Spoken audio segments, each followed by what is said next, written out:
94 പേർക്കാണ് ഇന്ന് കോവിഡ് ബാധ സംസ്ഥാനത്ത് സ്ഥിരീകരിച്ചത്. 3 മരണങ്ങളും റിപ്പോർട്ട് ചെയ്തിട്ടുണ്ട്. ഇന്ന് രോഗം ബാധിച്ചവരിൽ 47 പേർ വിദേശത്തുനിന്ന് വന്നവരാണ്. മറ്റ് സംസ്ഥാനങ്ങളിൽ നിന്ന് 37 പേർ. സമ്പർക്കം 7 പേര്. മഹാരാഷ്ട്രയിൽ നിന്ന് വന്ന 23 പേർക്കാണ് രോഗം സ്ഥിരീകരിച്ചത്. തമിഴ്നാട് 8, ഡൽഹി 3, ഗുജറാത്ത് 2, രാജസ്ഥാൻ 1. 39 പേരാണ് ഇന്ന് കോവിഡ് മുക്തരായത്. പാലക്കാട് 13, മലപ്പുറം 8, കണ്ണൂർ 7, കോഴിക്കോട് 5, തൃശ്ശൂർ വയനാട് 2 വീതം, തിരുവനന്തപുരം പത്തനംതിട്ട 1 വീതം. ഇങ്ങനെയാണ് നെഗറ്റീവ്. പോസിറ്റീവായതിൻ്റെ ജില്ല തിരിച്ചെടുത്താൽ പത്തനംതിട്ട 14, കാസർഗോഡ് 12, കൊല്ലം 11, കോഴിക്കോട് 10, ആലപ്പുഴ 8, മലപ്പുറം 8, പാലക്കാട് 7, കണ്ണൂർ 6, കോട്ടയം 5, തിരുവനന്തപുരം 5, തൃശ്ശൂർ 4, എറണാകുളം 2, വയനാട് 2. ഇത്തരത്തിലാണ് പോസിറ്റീവായത്. ചെന്നൈയിൽ നിന്ന് നാട്ടിലെത്തിയ പാലക്കാട് ജില്ലയിലെ മീനാക്ഷി അമ്മാൾ, അബുദാബിയിൽ നിന്ന് തിരിച്ചെത്തിയ മലപ്പുറം എടപ്പാൾ സ്വദേശി ഷബ്നാസ്, കൊല്ലം ജില്ലയിലെ കാവനാട് സ്വദേശി സേവ്യർ എന്നിവരാണ് കഴിഞ്ഞ ദിവസങ്ങളിൽ മരിച്ചത്. ഇവർക്ക് 3 പേർക്കും കോവിഡ് ബാധയുണ്ടായിരുന്നുവെന്ന് പരിശോധനാ ഫലത്തിൽ ഉറപ്പിച്ചിട്ടുണ്ട്. ഷബ്നാസ് രക്താർബുദ ചികിത്സയിലായിരുന്നു.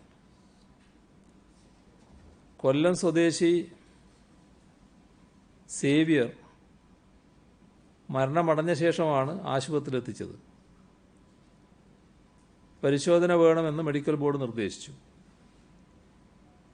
2 തവണ പരിശോധിച്ച് ആണ് കോവിഡ് സ്ഥിരീകരിച്ചത്. ഈ 3 പേരുടെയും വേർപാടിൽ അനുശോചനം രേഖപ്പെടുത്തുന്നു. ഇതോടെ സംസ്ഥാനത്തുള്ള ആകെ മരണം 14ആയി. ഇന്ന് 3787 സാമ്പിളുകൾ പരിശോധിച്ചു. ഇതുവരെ 1588 പേർക്കാണ് രോഗം സ്ഥിരീകരിച്ചത്. അതിൽ 884 പേർ ഇപ്പോൾ ചികിത്സയിലാണ്. 1,70,70,065 പേരാണ് നിരീക്ഷണത്തിലുള്ളത്. 1,68,578 പേർ വീടുകളിലും 1487 പേർ ആശുപത്രികളിലുമാണ്. ഇന്ന് 225 പേരെ ആശുപത്രിയിൽ പ്രവേശിപ്പിച്ചു. ഇതുവരെ 76,383 സാമ്പിളുകളാണ് പരിശോധനയ്ക്ക് അയച്ചത്. 72,139 എണ്ണം രോഗബാധയില്ല എന്നുറപ്പാക്കിയിട്ടുണ്ട്. ഇതുവരെ സെന്റിനൽ സർവൈലൻസിൻ്റെ ഭാഗമായി മുൻഗണനാ വിഭാഗത്തിൽപ്പെട്ട 18,146 സാമ്പിളുകൾ ശേഖരിച്ചു.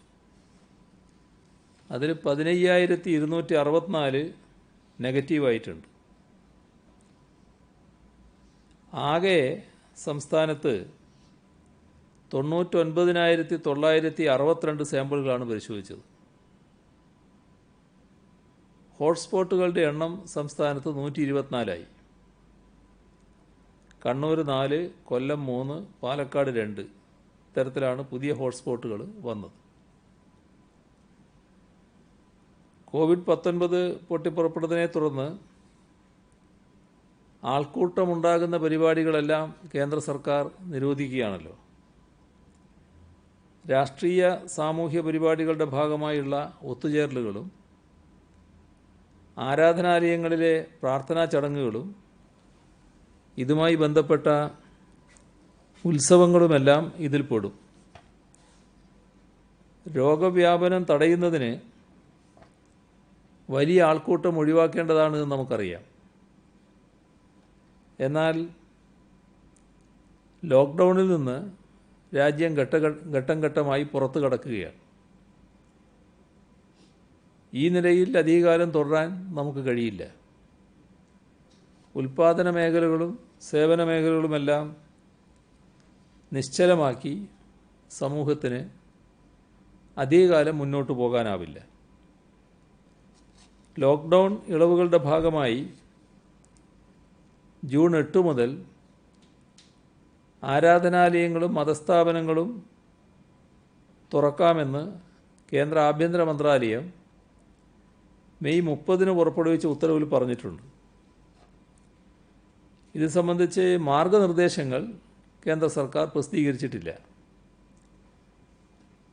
മാർഗനിർദ്ദേശങ്ങൾ സംസ്ഥാന സർക്കാർ കാത്തിരിക്കുകയാണ്. ആരാധനാ കേന്ദ്രങ്ങൾ തുറക്കാമെന്ന് പറഞ്ഞപ്പോഴും വലിയ ആൾക്കൂട്ടം ഒരു പരിപാടിക്കും ഈ ഘട്ടത്തിൽ പാടില്ലെന്ന് കേന്ദ്ര സർക്കാർ വ്യക്തമാക്കിയിട്ടുമുണ്ട്. കേന്ദ്രത്തിൻ്റെ മാർഗനിർദ്ദേശങ്ങൾ വരുന്ന മുറക്ക് നിയന്ത്രണ വിധേയമായി കേരളത്തിൽ ആരാധനാലയങ്ങൾ എങ്ങനെ തുറക്കാമെന്നതിനെക്കുറിച്ച് അഭിപ്രായമാരായാൻ ഇന്ന് വിവിധ വിഭാഗം മതവിഭാഗങ്ങളുമായും മതമേധാവികളുമായും മതസംഘടനാ നേതാക്കളുമായും മതസ്ഥാപന ഭാരവാഹികളുമായും വീഡിയോ കോൺഫറൻസിലൂടെ ചർച്ച നടത്തി.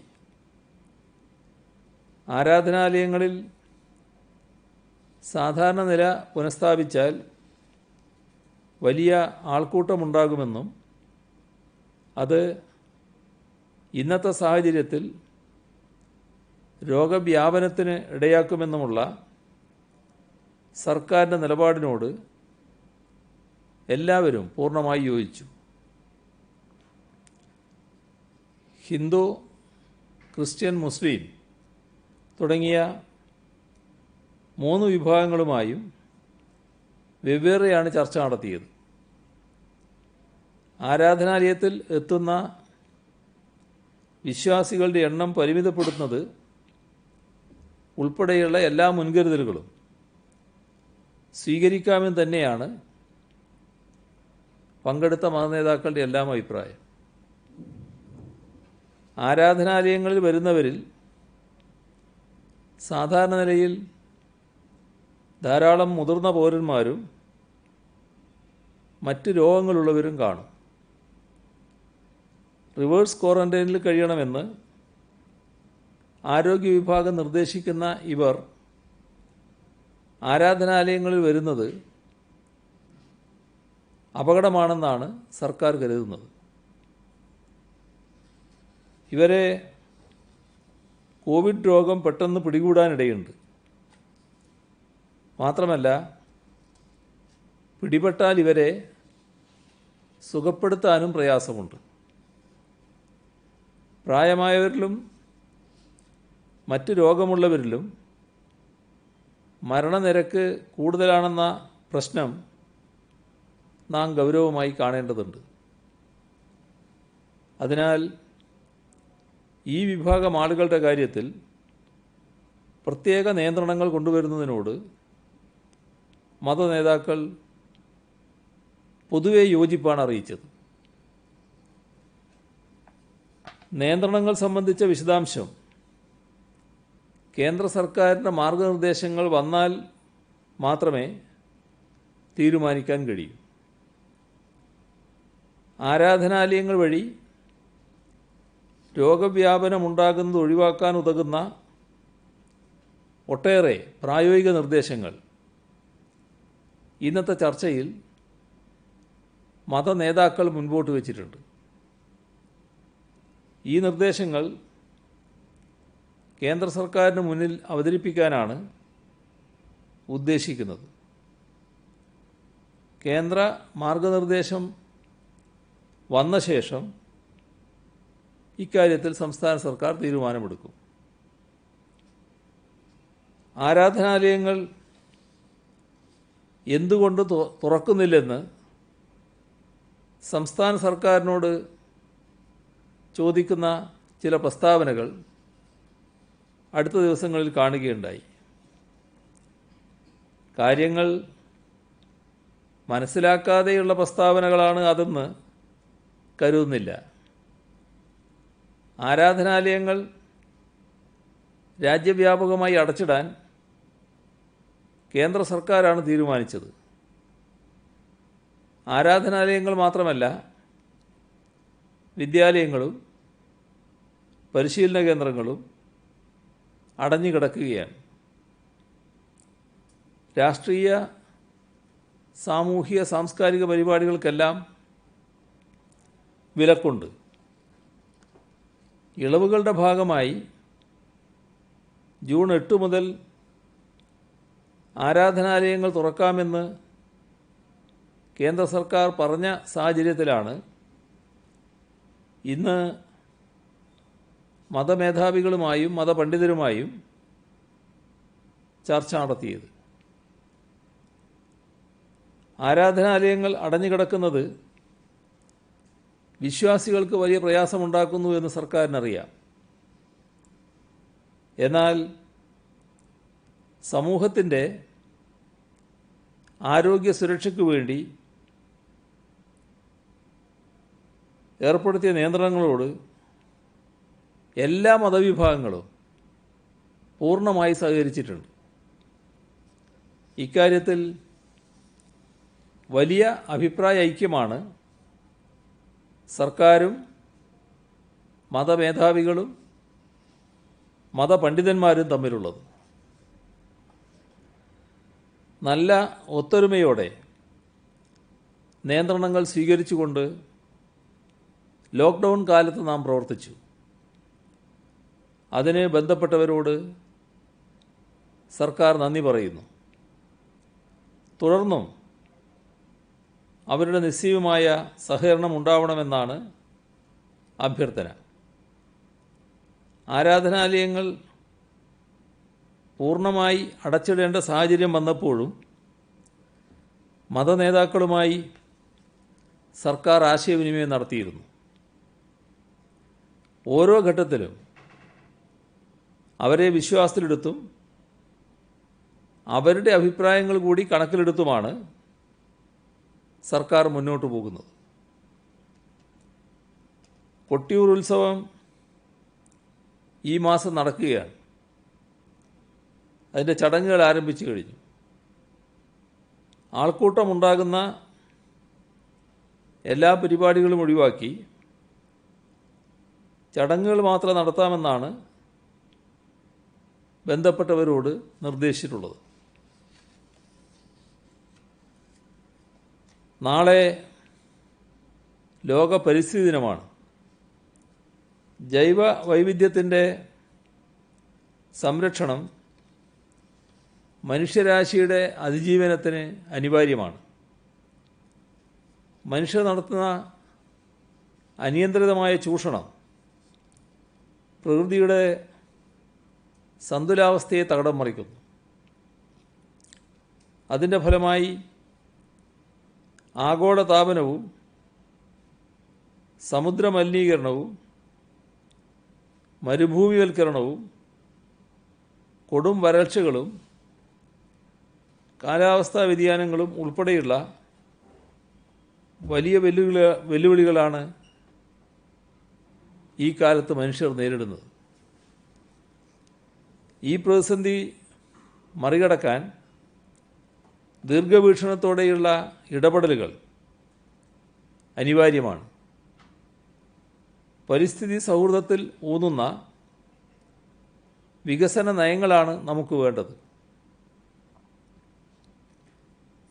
പ്രകടന പത്രികയിൽ വിശദമാക്കിയതനുസരിച്ച് കഴിഞ്ഞ 4 വർഷവും ഈ ആശയം മുൻനിർത്തിയാണ് LDF സർക്കാർ പ്രവർത്തിച്ചത്. കേരളത്തിൻ്റെ ജലസമൃദ്ധി വീണ്ടെടുക്കുക, പരിസ്ഥിതി മലിനീകരണം ഇല്ലാതാക്കുക, സുരക്ഷിത ഭക്ഷ്യവസ്തുക്കൾ ഉൽപ്പാദിപ്പിക്കുക, വനവൽക്കരണം ഊർജിതമാക്കുക തുടങ്ങിയ ലക്ഷ്യങ്ങൾ നിറവേറ്റാൻ ആവശ്യമായ പ്രവർത്തനങ്ങൾ ഹരിത കേരള മിഷൻ നടപ്പിലാക്കി. മിഷൻ്റെ നേതൃത്വത്തിൽ 2016-17 വർഷം 86 ലക്ഷം വൃക്ഷത്തൈകൾ കേരളത്തിൽ നടുകയുണ്ടായി. 2017-18 1 കോടി, 2018-19 2 കോടി, 2019-20 3 കോടി. ഇത്തരത്തിലാണ് വൃക്ഷത്തൈകൾ നടാൻ പ്ലാനിട്ടത്. എന്നാൽ തുടർച്ചയായ 2 വർഷങ്ങളിലെ പ്രളയം തൈകളുടെ നിലനിൽപ്പിനെ സാരമായി ബാധിച്ചു. ഈ സാഹചര്യത്തിലാണ് വൃക്ഷവൽക്കരണ പ്രവർത്തനങ്ങളെ സഹായിക്കുന്നതിനും കൃത്യമായ തുടർ പ്രവർത്തനങ്ങൾ ഉറപ്പുവരുത്തുന്നതിനുമായി പച്ചത്തുരുത്ത് പദ്ധതി ആരംഭിച്ചത്.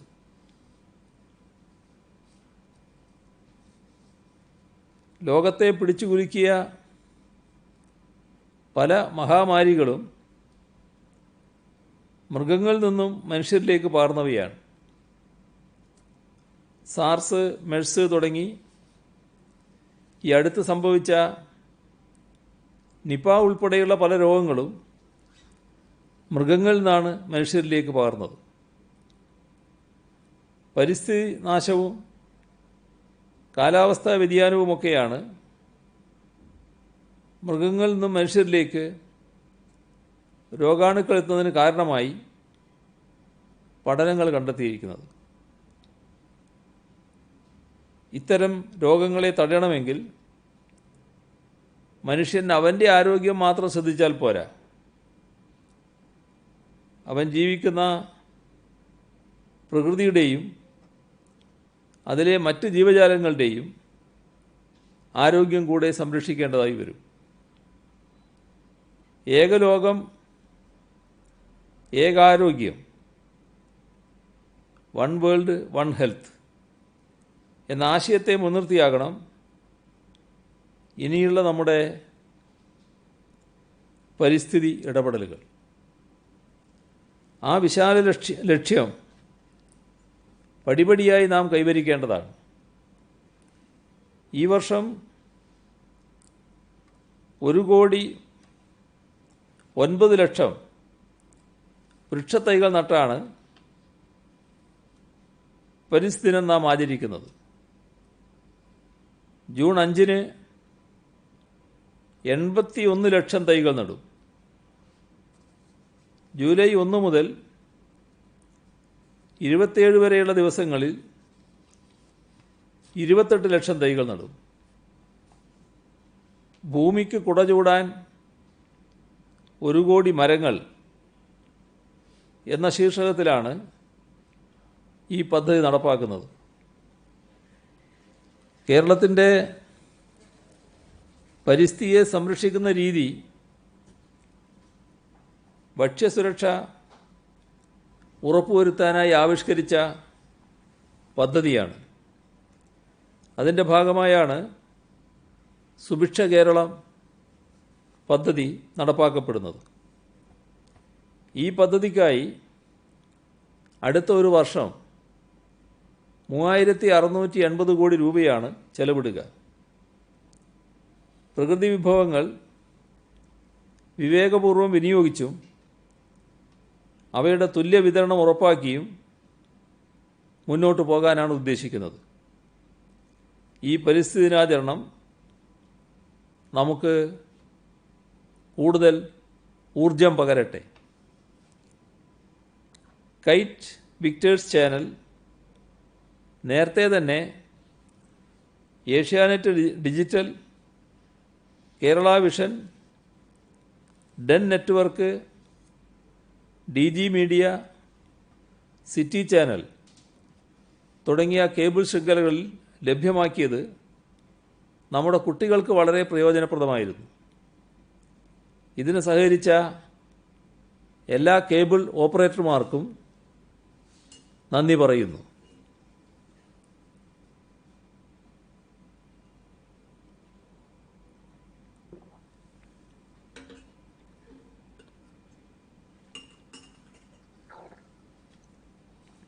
ഓൺലൈൻ ക്ലാസുകൾ എല്ലാ കുട്ടികളിലേക്കും എത്താനായി കൈറ്റ് വിക്ടേഴ്സ് ചാനൽ DTH ശൃംഖലയിലും ഉൾപ്പെടുത്താൻ അനുമതി നൽകണമെന്നാവശ്യപ്പെട്ട് നേരത്തെ പൊതുവിദ്യാഭ്യാസ വകുപ്പ് കേന്ദ്ര മാനവശേഷി വകുപ്പിന് കത്ത് നൽകിയിരുന്നു.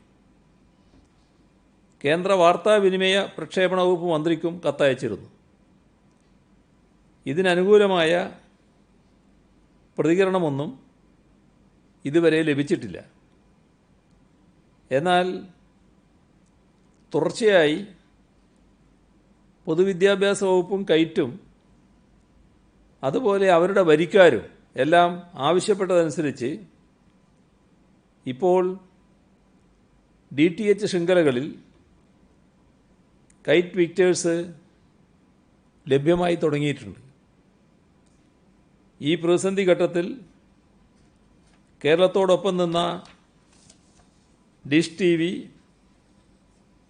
D2H, sun direct, Tata sky, Airtel എന്നീ DTH സേവനദാതാക്കളോടും സംസ്ഥാന സർക്കാരിൻ്റെ നന്ദി അറിയിക്കുന്നു.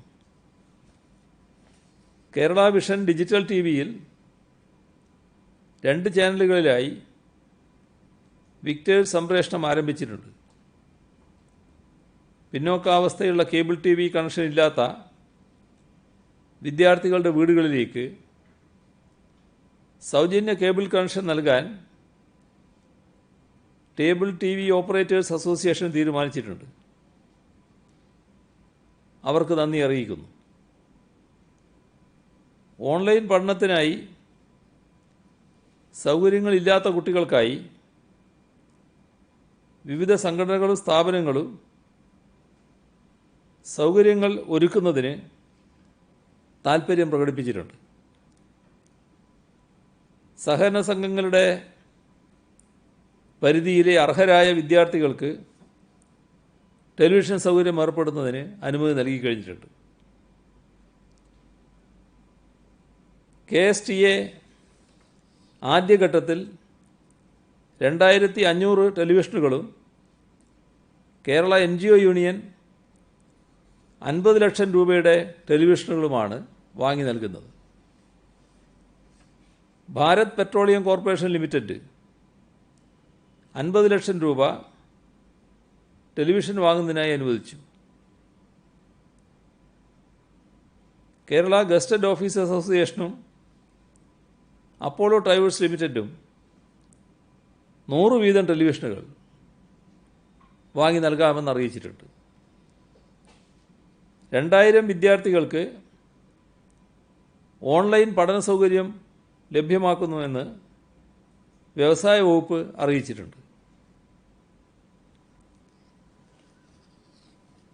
ആന ചരിഞ്ഞ സംഭവം പോലീസും വനം വകുപ്പും സംയുക്തമായി അന്വേഷിക്കും. കുറ്റക്കാരെന്ന് സംശയിക്കുന്ന 3 പേരെ കേന്ദ്രീകരിച്ച് അന്വേഷണം പുരോഗമിക്കുകയാണ്. ജില്ലാ പോലീസ് മേധാവിയും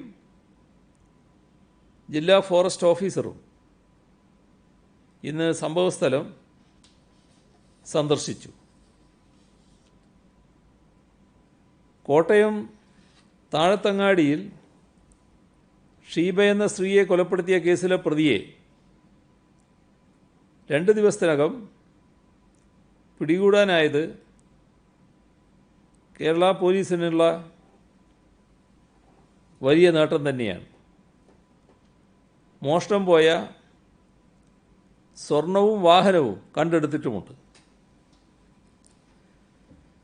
വടകര തൂണേരിയിൽ കോവിഡ് രോഗബാധ സ്ഥിരീകരിച്ച ആളുടെ ഫിഷ് സ്റ്റോളിൻ്റെ തട്ടിയും ഷട്ടറും കഴിഞ്ഞ രാത്രി ആരോ തകർത്തതായി ശ്രദ്ധയിൽപ്പെട്ടിട്ടുണ്ട്. ഈ സംഭവം നാദാപുരം പോലീസ് കേസ് രജിസ്റ്റർ ചെയ്ത് അന്വേഷിക്കുകയാണ്. സമീപത്തു നിന്നുള്ള CCTV ദൃശ്യങ്ങൾ പരിശോധിച്ചിട്ടുണ്ട്. ആ തരത്തിൽ കുറ്റക്കാരെ കണ്ടെത്താനുള്ള ശ്രമം നടക്കുകയാണ്. മാസ്ക് ധരിക്കാത്ത 2928 സംഭവങ്ങൾ സംസ്ഥാനത്ത് റിപ്പോർട്ട് ചെയ്തിട്ടുണ്ട്. ക്വാറന്റൈൻ ലംഘിച്ച 28 പേർക്കെതിരെ ഇന്ന് കേസ് രജിസ്റ്റർ ചെയ്തു. മുഖ്യമന്ത്രിയുടെ ദുരിതാശ്വാസ നിധിയിലേക്ക് സംഭാവന നൽകിയത് സംസ്ഥാന ദാരിദ്ര്യ നിർമ്മാർജ്ജന മിഷൻ 1,25,55,150 രൂപ. Kerala state cooperative rubber marketing federation 6 lakh രൂപ. കേരള സംസ്ഥാന handloom weavers cooperative society 5 lakh. Vazhakkulam ഗ്രാമപഞ്ചായത്ത് 5 lakh. Wayanad tourism organisation 5 lakh. Thiruvananthapuram taluk cooperative employees സഹകരണ സംഘം 5 ലക്ഷം. ചേളന്നൂർ ഗ്രാമപഞ്ചായത്ത് 3 lakh. Student police cadet Thiruvananthapuram rural 2,33,263. കൂസാറ്റിലെ മുൻകാല SFI പ്രവർത്തകരുടെ കൂട്ടായ്മ Hridayapaksham 5 lakh. Kallumala agricultural cooperative bank 4,73,218 രൂപ. KSSPU ചാലക്കുടി ബ്ലോക്ക് പരിധിയിലെ പ്രധാന പ്രവർത്തകർ 3,29,602 രൂപ. KSRTC എംപാനൽ ജീവനക്കാർ 2,15,000 രൂപ. ഇന്ത്യൻ പെന്തക്കോസ് ചർച്ച് കുമ്പനാട് 2 ലക്ഷം രൂപ.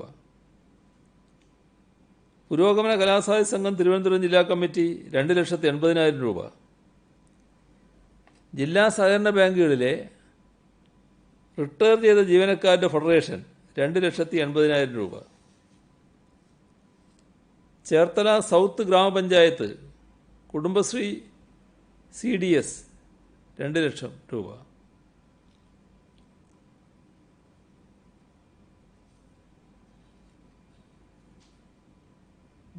Venus apartment owners association Thiruvananthapuram 2,27,000 രൂപ.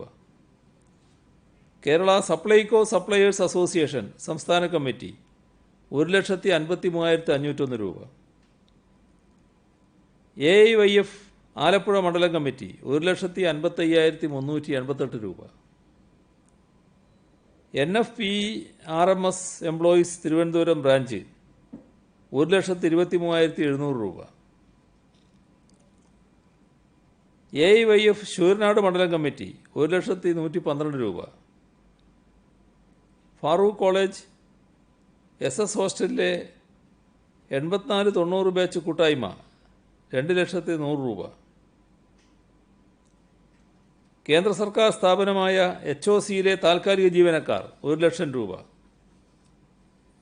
കേരള സ്റ്റേറ്റ് പെൻഷനേഴ്സ് സഹകരണ സംഘം വിഹിതവും ഭരണസമിതിയുടെയും ജീവനക്കാരുടെയും സംഭാവനയും ചേർത്ത് 1,25,000 രൂപ. ആറന്മുള വിദ്യാധിരാജ ശ്രീ വിജയാനന്ദ ആശ്രമം 50,000 രൂപ. ഇത്രയാണ് ഇന്ന് വിവരം പങ്കിടാനുള്ളത്. ആന ചരിഞ്ഞ സംഭവത്തിൽ ബി.ജെ.പിയുടെ കേന്ദ്ര നേതാക്കന്മാർ ചില തെറ്റായ പ്രചരണങ്ങൾ നടത്തുന്നത്. പാലക്കാട് നടന്ന സംഭവം മലപ്പുറത്താണ് നടന്ന രീതിയിൽ ബി.ജെ.പിയുടെ കേന്ദ്ര നേതാവ് മേനകാ ഗാന്ധി ട്വീറ്റ് ചെയ്യുകയും ഒരു വാർത്താ ഏജൻസിക്ക് അഭിമുഖം നൽകുകയും ചെയ്തിട്ടുണ്ട്. മലപ്പുറം ജില്ല ക്രൂരതകൾക്ക് പേരുകേട്ട നാടാണെന്ന പ്രചരണം അവർ നടത്തുന്നുണ്ട്. ഇതിനെ എങ്ങനെയാണ് സർക്കാർ കാണുന്നത്? ആന ചെരിഞ്ഞതിനെ കുറിച്ച് ഇന്നലെ തന്നെ പറഞ്ഞു. ഒരു മിണ്ടാപ്രാണിയുടെ മരണം പ്രത്യേകിച്ച് ഗർഭാവസ്ഥയിൽ വളരെ വേദന ഉളവാക്കുന്ന ഒന്നാണ്. പക്ഷേ ദൗർഭാഗ്യകരമായ ആ സംഭവത്തിൻ്റെ പേരിൽ നിങ്ങളിവിടെ ഉന്നയിച്ചതുപോലെ കേരളത്തിനെതിരെ പ്രത്യേകിച്ച് മലപ്പുറത്തിൻ്റെ പേരെടുത്തു പറഞ്ഞ് സംഘടിതമായ ക്യാമ്പയിൻ ദേശീയ തലത്തിൽ നടക്കുകയാണ്. ഇവിടെ നിങ്ങൾ ചൂണ്ടിക്കാണിച്ച് തന്നെയാണ് ശരി. മലപ്പുറത്തല്ല, പാലക്കാട് ജില്ലയിലെ മണ്ണാർക്കാടാണ് ആന ചെരിഞ്ഞത്. കേന്ദ്രമന്ത്രിമാരുൾപ്പെടെയുള്ളവരാണ് ഇത്തരത്തിലുള്ള വസ്തുതാവിരുദ്ധമായ ക്യാമ്പയിന് തയ്യാറാകുന്നത്. കേരളത്തെയും മലപ്പുറത്തെയും അപകീർത്തിപ്പെടുത്താനാണ് ഈ വസ്തുതാവിരുദ്ധ ക്യാമ്പയിനിലൂടെ അവർ ശ്രമിക്കുന്നത്. ഇത് ശരിയായ രീതിയല്ല. കേരളത്തിൻ്റെ ആത്മാഭിമാനത്തെ ചോദ്യം ചെയ്യാനുള്ള ശ്രമങ്ങൾ അംഗീകരിക്കാനുമാവില്ല. മനുഷ്യനും മൃഗങ്ങളും വൃക്ഷങ്ങളും ജലാശയങ്ങളും എല്ലാം ചേർന്നതാണ് പ്രകൃതി. അതിൻ്റെ സന്തുലിതാവസ്ഥ ഉറപ്പുവരുത്തുന്നതിൻ്റെ ഭാഗമായി മനുഷ്യനും മൃഗവും തമ്മിലുള്ള സംഘർഷം കുറക്കാൻ എന്താണ് കൂടുതലായി ചെയ്യാൻ കഴിയുക എന്നത് പരിശോധിക്കും. എന്നാൽ ഇതിൻ്റെ പേരിൽ കോവിഡ്-19-നെതിരെയുള്ള പ്രതിരോധ പ്രവർത്തനങ്ങൾക്ക് കേരളത്തിൽ ലഭിച്ചുകൊണ്ടിരിക്കുന്ന ഖ്യാതിയെ ഇല്ലാതാക്കി കളയാമെന്നും വിദ്വേഷം പരത്താമെന്നും ആരെങ്കിലും കരുതുന്നുണ്ടെങ്കിൽ അത് വ്യാമോഹമാണ് എന്ന് മാത്രമാണ് സൂചിപ്പിക്കാനുള്ളത്. ഇതിൽ തന്നെ CME മനേകാ ഗാന്ധി വൈകിട്ടും പറഞ്ഞത് എന്താ വെച്ചാൽ എനിക്ക് വനവകുപ്പ് നൽകുന്ന നിർദ്ദേശം അനുസരിച്ചാണ് മലപ്പുറം എന്ന് പറയുന്നു. ഇപ്പോഴും അവർ തിരുത്താൻ തയ്യാറാകുന്നില്ല. അപ്പൊ അതൊക്കെ സൂചിപ്പിക്കുന്നത് ഒരു ആസൂത്രണം എന്നുള്ള രീതിയിൽ അങ്ങ് പറഞ്ഞ പോലെ തന്നെയാണെന്ന് തോന്നുന്നു, അല്ലേ? തീർച്ചയായും അത് ഒരു തെറ്റിദ്ധാരണയുടെ ഭാഗമായി പറഞ്ഞതാണെങ്കിൽ നേരെ തിരുത്താം. അപ്പോൾ തിരുത്താൻ തയ്യാറാകാതിരിക്കുന്നത് ബോധപൂർവം പറഞ്ഞതാണ് എന്നാണ് കാണിക്കുന്നത്. ഈ മെയ് 18 മുതലാണ് ഈ സർക്കാർ ജീവനക്കാരെ മറ്റു ജില്ലയിലുള്ള സർക്കാർ ജീവനക്കാരെ ജോലിയിൽ പ്രവേശിക്കുമെന്ന് പറഞ്ഞിരുന്നത്. അതുവരെയുള്ള അവരുടെ ലീവായിട്ടോ അതെങ്ങനെയാണ്? അവർ ചിലർ വീട്ടിൽ നിന്ന് ജോലി ചെയ്യാൻ അനുവദിച്ചിരുന്നല്ലോ. അതുമായി ബന്ധപ്പെട്ടുള്ള ക്രമീകരണങ്ങൾ വിവിധ ഡിപ്പാർട്ട്മെൻറ്റുകൾ നടത്തുന്നുണ്ട്.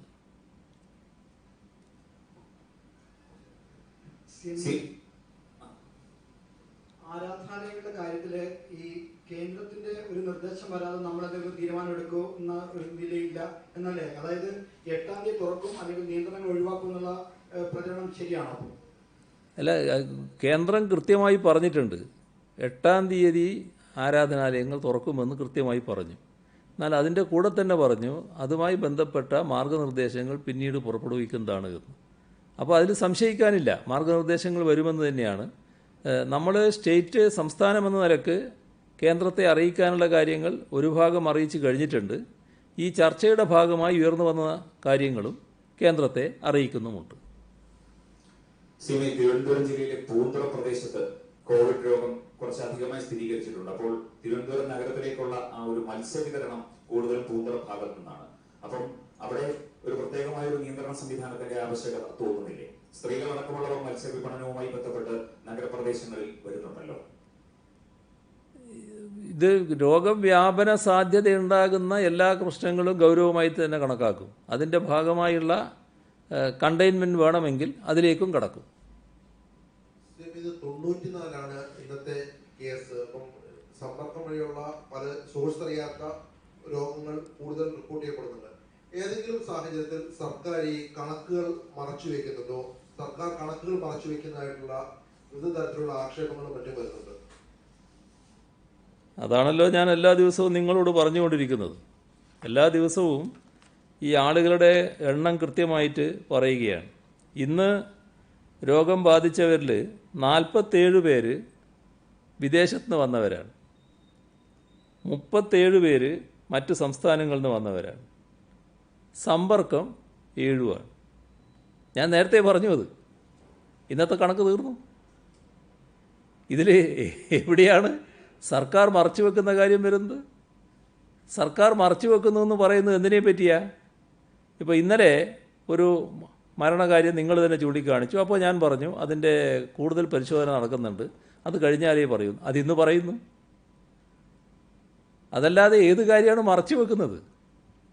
ഇത് ബോധപൂർവം അപകീർത്തിപ്പെടുത്താനുള്ള ഒരു ശ്രമത്തിൻ്റെ ഭാഗമായി നടക്കുന്നൊരു പ്രചരണമാണ്.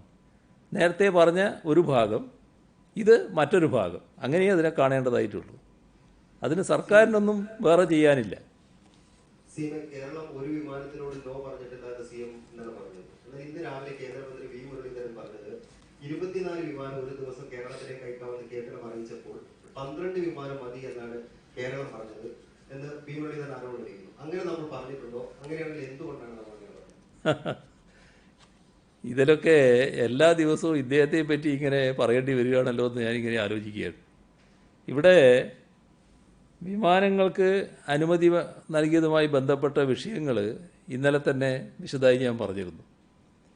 വന്ദേ ഭാരത് മിഷനിൽ ജൂൺ മാസത്തിൽ ഒരു ദിവസം 12 എന്ന നിലയിൽ വിമാനം ഷെഡ്യൂൾ ചെയ്യുന്നതിന് സമ്മതം അറിയിച്ചു എന്ന് തന്നെയാണ് ഇന്നലെ പറഞ്ഞത്. അതിലൊരു മാറ്റവും ഇല്ല. ഒരു ദിവസം 12 വിമാനം.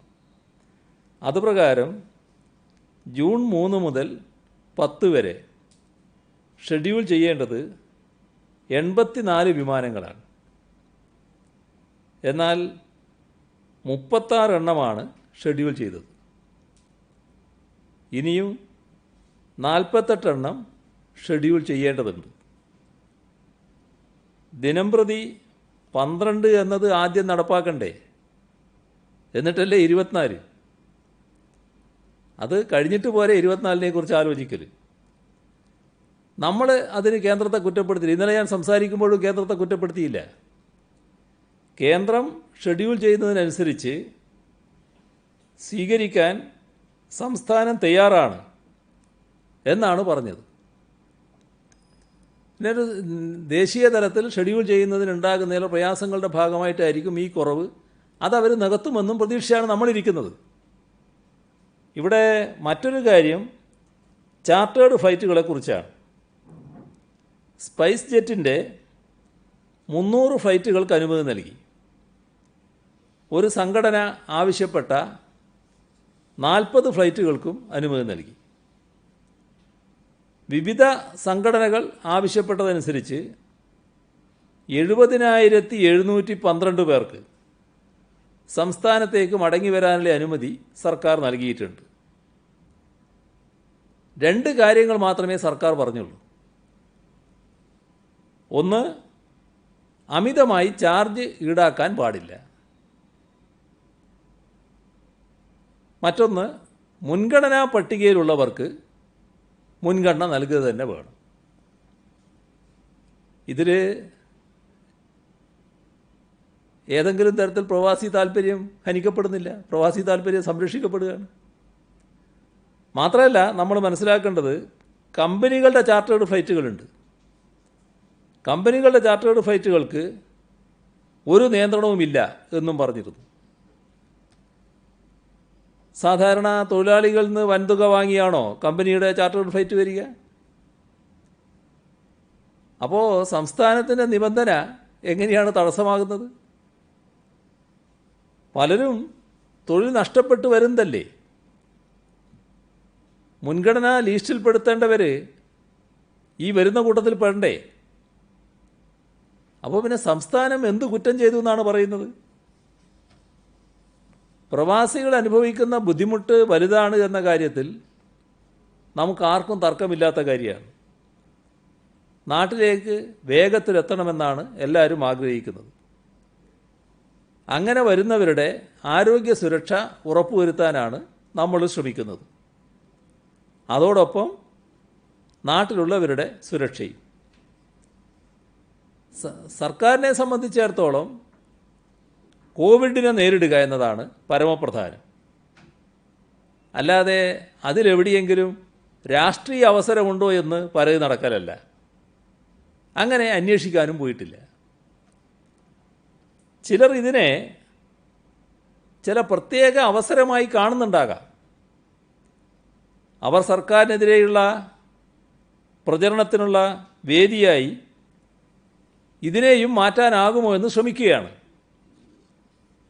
കഴിഞ്ഞ ദിവസം ഒരു സംഘടന ഏർപ്പാട് ചെയ്ത വിമാനം യാത്ര പുറപ്പെട്ടില്ല. ഉടനെ വന്നു പ്രചരണം, കേരളം അനുമതി നൽകാത്തതുകൊണ്ട് എന്ന് പറഞ്ഞുകൊണ്ടാണ് അതിന് ന്യായീകരണം കണ്ടെത്താൻ ശ്രമിച്ചത്. പ്രത്യേകിച്ചും ഗൾഫ് മേഖലയിലാണ് ഈ പ്രചരണം നടത്തിയത്. സത്യത്തിൽ അവിടെ അനുമതി കിട്ടാത്തതായിരുന്നു പ്രശ്നം. അത്തരത്തിൽ തെറ്റിദ്ധാരണ പരത്തുന്ന ബോധപൂർവമായ പ്രചരണം സംഘടിപ്പിക്കാനാണ് ചിലർ ശ്രമിക്കുന്നത്. അതുകൊണ്ടൊക്കെയാണ് ഈ കാര്യം പറയേണ്ടി വരുന്നത്. ഒരു കാര്യം, ഈ കാരുണ്യ പദ്ധതി നിർത്തലാക്കുന്നതോടുകൂടി ഈ രോഗികൾ ഭയങ്കരമായി ആശങ്കയിലാണ് ഇപ്പോഴത്തെ സാഹചര്യത്തിൽ. അത് ഏകദേശം 100 കോടിയോളം രൂപ ധനവകുപ്പിന് ബാധ്യതയെന്നാണ് ഇന്ന് ഉമ്മൻചാണ്ടി തന്നെ പറഞ്ഞിരിക്കുന്നത്. അതെന്താണ് ഇതിൻ്റെ ഒരു സത്യാവസ്ഥ എന്നറിയാൻ ആഗ്രഹിക്കുന്നത്. കാരുണ്യ പദ്ധതി നിർത്തലാക്കുന്നില്ല, അത് തുറന്ന് നടപ്പാവുക തന്നെ ചെയ്യും. അത് നേരത്തെ തന്നെ വ്യക്തമാക്കിയിട്ടുള്ള കാര്യമാണ്.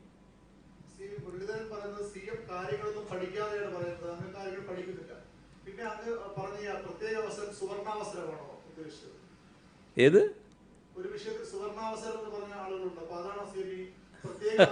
അല്ലല്ല, ഞാൻ ഈ പറയുന്ന അവസരം ഒരു പ്രത്യേക അവസരമാക്കി എടുക്കാൻ ഉദ്ദേശിക്കുന്നതാണ്. അത് സുവർണവും പെടും, എല്ലാത്തവും പെടുമായിരിക്കും. അല്ല, അതിനൊക്കെ ഞാനല്ലല്ലോ പറയണത്, ജനങ്ങൾ വിലയിരുത്തേണ്ട കാര്യമല്ലേ. ജനങ്ങൾ അതൊക്കെ വിലയിരുത്തിക്കൊണ്ടിരിക്കുകയല്ലേ. ഞാൻ ഒന്നാമത് ഈ പറഞ്ഞ കാര്യങ്ങൾക്ക് അതേ തരത്തിലുള്ള മറുപടി പറയാനല്ല ഇപ്പോൾ ഇരിക്കുന്നത്. വേണമെങ്കിൽ അതൊക്കെ പറയാൻ എനിക്കറിയാം, പക്ഷേ അത്തരം ഒരു പറച്ചിലല്ല ഞാനിപ്പോൾ താല്പര്യം കാണിക്കുന്നത്. ഇപ്പോൾ നമുക്ക് കോവിഡിനെ നേരിടലാണ് പ്രധാനം. അതിന് മുഴുവൻ ആളുകളുടെയും സഹകരണമാണ് വേണ്ടത്. അതിനുള്ള ഒരു പങ്ക് ഈ കസേരയിൽ ഇരുന്നു കൊണ്ട് എന്താണോ ചെയ്യാൻ പറ്റുന്നത് അതാണ് ഞാൻ ചെയ്തുകൊണ്ടിരിക്കുന്നത്.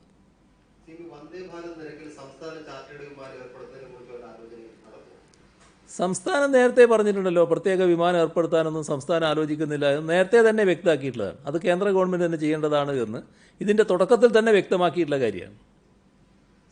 ബസ് സർവീസ് ആരംഭിച്ചു, ഓട്ടോ ടാക്സി സർവീസ് ആരംഭിച്ചു, മോളും തിയേറ്റർ ഒഴികെ ബാക്കിയുള്ള മിക്കവാറും സ്ഥാപനങ്ങൾ തുറന്നു. പക്ഷേ സർക്കാർ ഓഫീസുകളിൽ 50% ജീവനക്കാർ എന്നുള്ള നിയന്ത്രണം തുടരുന്നു.